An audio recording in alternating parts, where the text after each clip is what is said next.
ماہ شعبان میں روزے کی حکمت اور اللہ تعالیٰ کی طرف اعمال کا اٹھایا جانا۔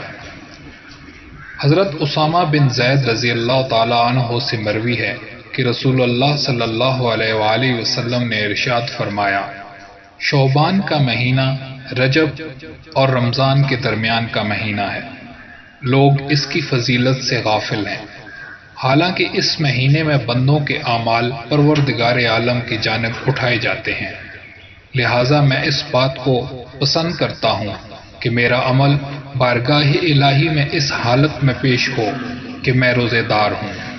جزاک اللہ۔